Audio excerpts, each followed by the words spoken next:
What's up and what's going on, fellow fanatics? We're trying something new here called Super Thanks. We've got a ton of people that watch these clipped videos that aren't always available to watch during the live stream that leave comments or questions down below. Here's why this is cool. With Super Thanks, you can now drop your comment or question anytime during the video. In the following live stream, I will go over all the Super Thanks from the day before. It's a cool way for people that aren't able to watch live to still be able to have your voice heard or questions answered to be a part of the Q&A. And it's also a great way to support the channel. As always, we appreciate all your continued love and support, and I hope you enjoy this video. Okay, who here hasn't been to space? You better not throw up on my ship. Approaching jump in 3, 2, 1. So what we're going to talk about now is we're going to talk about Chris Hemsworth, and Chris Hemsworth made the comments earlier this week that said, and I'm not saying this verbatim, I'm going to read that here in a minute, but he did say that in order for him to step back into the Thor position, it would have to be a completely different tone. It would have to be drastically different. He used different words that he was saying there, but I found that interesting. Before I read the what exactly he said, I found that interesting that he said that because when Chris Hemsworth, before Ragnarok, Hemsworth was wanting to walk away from Thor in general because of the direction Thor was going. The backlash from Dark World. People weren't loving Dark World. He wasn't loving playing the character of Thor. So he wanted a director in Taika that could play on the humor side, but also still give you a serious toned movie. Because I don't care what anybody says. We're not going to, Twitter will try to convince you that Ragnarok's not a good film. Get out of here. Tripping. Thor Ragnarok is a great film. I think it's a very good film. Thor's it is the best Thor. It's the best Thor. Yeah, it is the best Thor. Like the first movie's not even. No, I don't. To that tier. My personal opinion, I'm not even a fan of the first movie. That's just my personal opinion. But I think that Thor Ragnarok was brilliant. But before Thor Ragnarok, Chris Hemsworth himself was wanting to step away from the role. And then he also said that he wanted Taika to come back for Thor Love and Thunder, which he got. Now, obviously, as we all know, my opinion, I don't know what the masses' general thought is out there, but Thor Love and Thunder is absolute utter trash to me. Yeah, I think that movie is terrible. It is on my never again watch list. And I tried to watch it the second time, but I just could not do it. So, with that being said, with him saying that he wants Thor to have a completely different tone, I wonder if that is just more so him wanting a different tone in Thor, wanting to do something different with Thor. I mean, personally, the Thor I would like to come back is Infinity War, Endgame Thor. Yeah. Maybe not beginning Endgame Thor, but, Endgame Thor where he's like, let's kill him properly this time. That Thor, I want that Thor back. That's the Thor that can still play on the humor, but still be badass. Mm-hmm. Because I always bring this up. When he shows up in Wakanda, brilliant, amazing.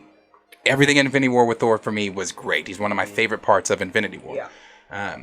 So I wonder if that's more of a thing where he's like,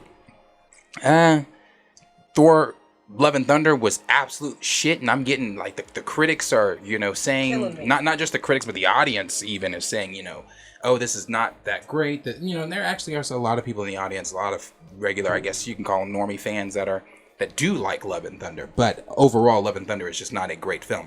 I don't know. I feel like he's being really wishy-washy. And what I mean by that is, he's all for Thor, then the Dark World happens, then he's like, oh, if I come back, it's got to be better. Ragnarok's good, so he's like, oh my god, this is everything I want. Then Love and Thunder comes out, oh, there needs to be different direction. Like, he's just, if it's a bad movie, he's going to complain about the writing and direction. If it's a good movie, he's going to ride that high, right? True. When it's like, I don't see you contributing, like Mahershala Ali, where you get it and you're like, no, I'm not doing this, right? Right. I don't see you heavily being critical over how, like, we look at Multiverse of Madness and how hard Cumberbatch fought to get certain things in that movie because he feels agency over this character and like he cares about how it's portrayed.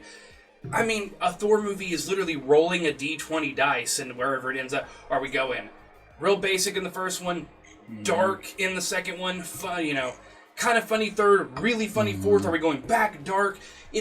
No one knows how to fucking portray Thor, apparently, other than the Russos. Because, it's just up in the air, and he's siding with whatever sells or gets properly praised, but you're not the one, you don't seem to have any contribution to that. Right. You know, I don't even know if it's, sorry, Corey, I don't even know if it's so much of a,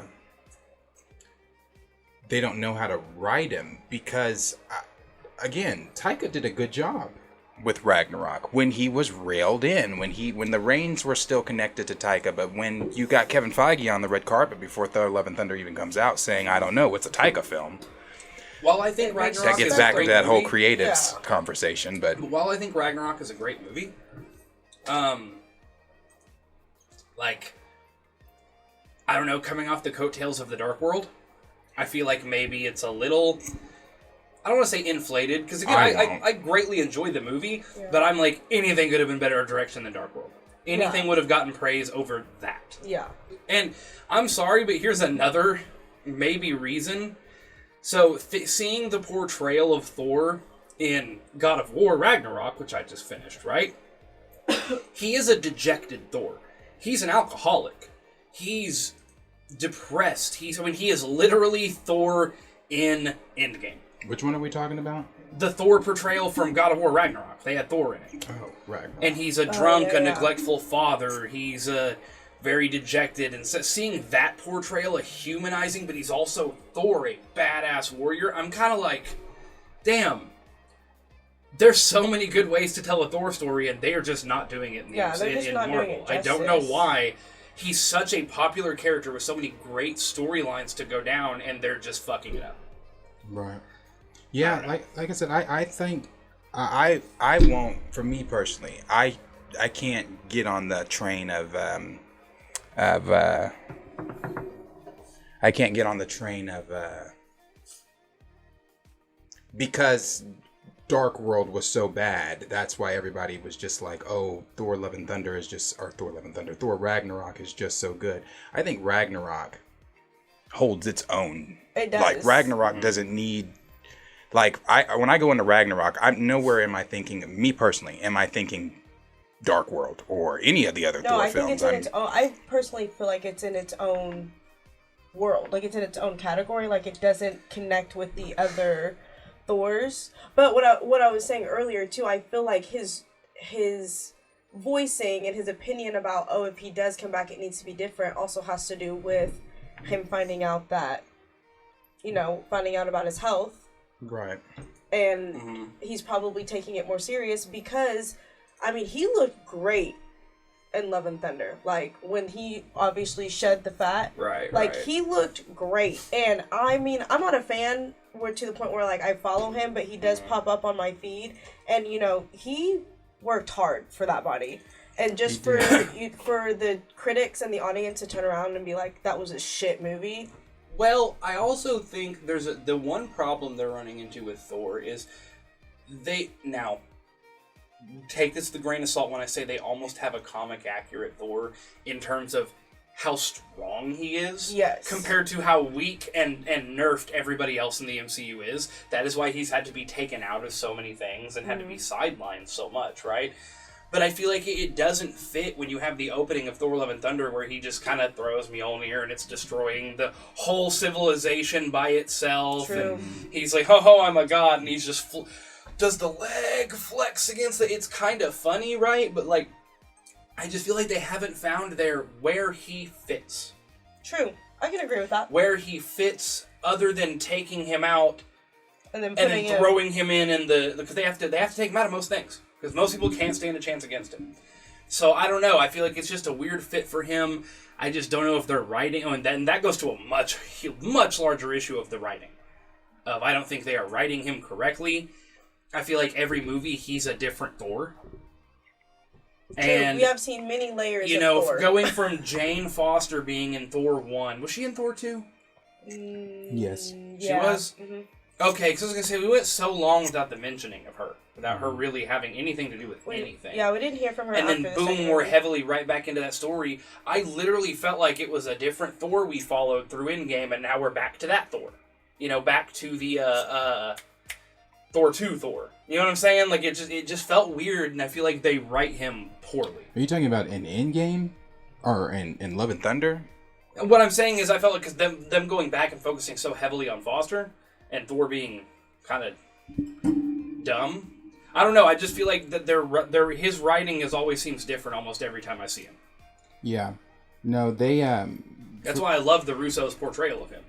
I think that with Thor and Jane and everything like that, that's that all new, all different Marvel that the MCU is trying to do. You know, they're trying to do the comics, and which is obviously, well, let me backtrack there. When I say they're trying to do the comics, they are adapting their version of the comics. Obviously, we know that, but with all new, all different Marvel, those comics didn't hit. Those comics were terrible. People checked out when Marvel introduced the all new, all different Marvel comic lines or issues, and to try to, and again, nothing wrong with Jane. I don't mind Jane. I don't mind Jane in the comics. I mean, but the way that they went with Thor: Love and Thunder, it's interesting. But I want to read what Chris himself said here.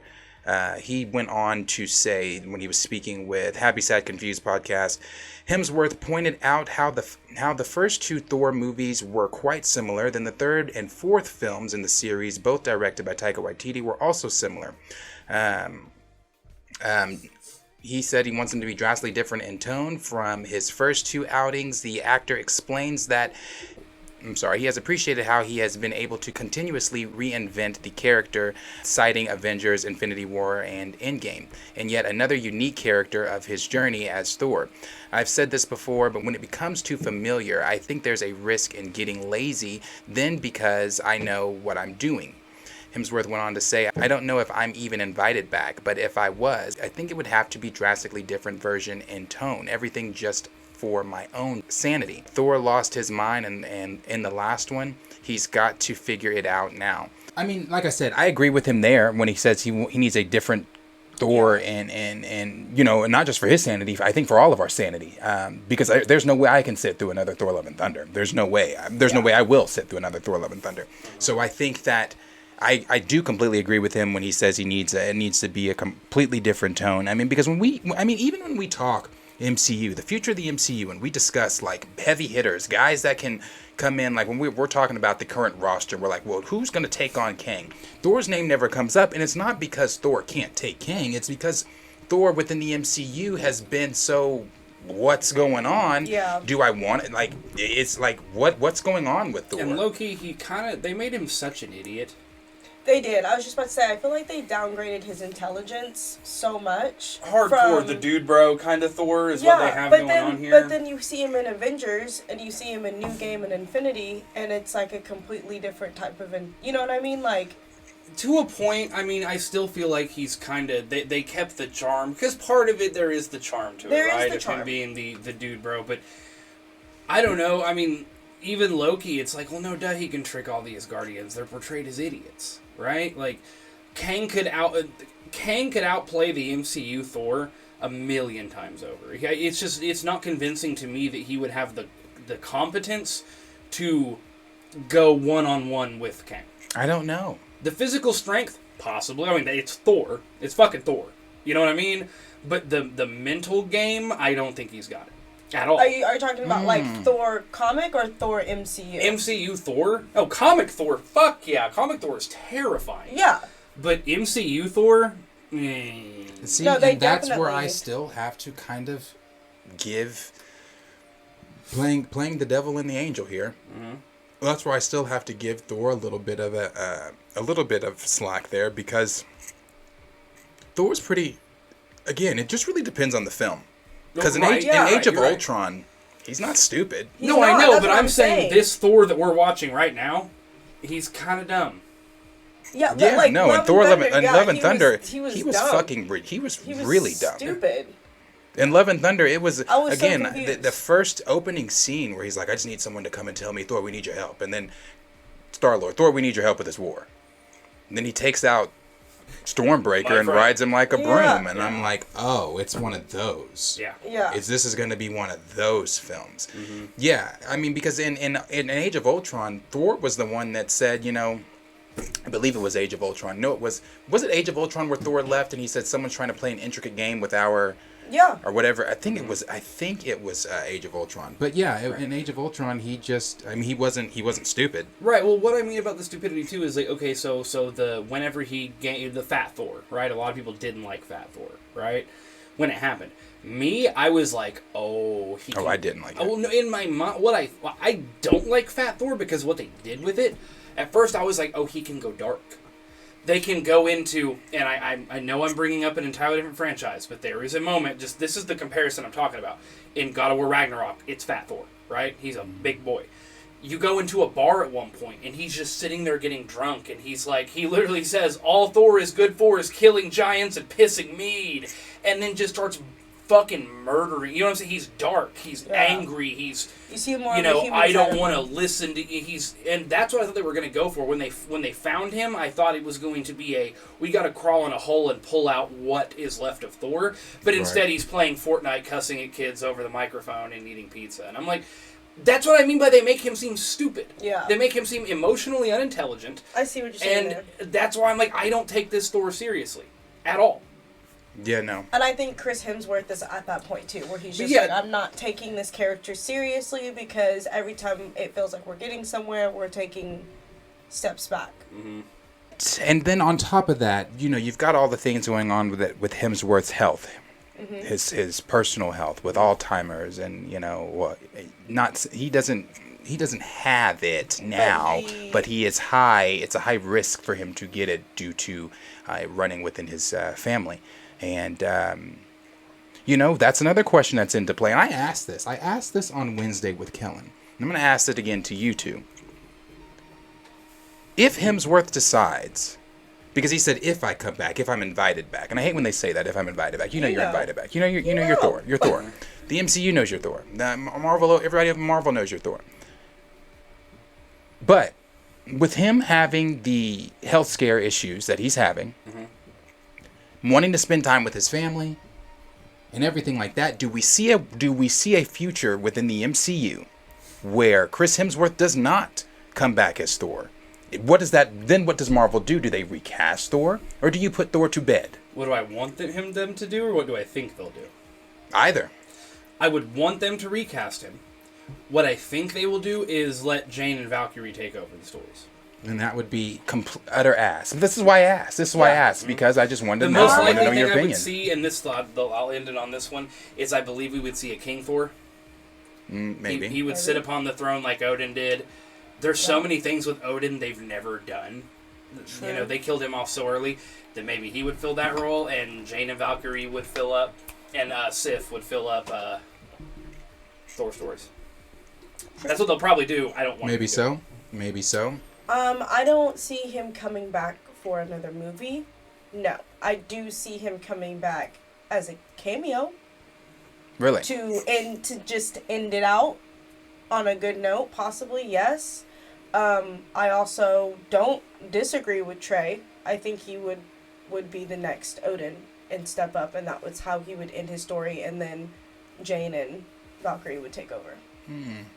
Possibly so. We've got, appreciate that, True Alpha MD with a super chat. Here from True Alpha MD. Appreciate you.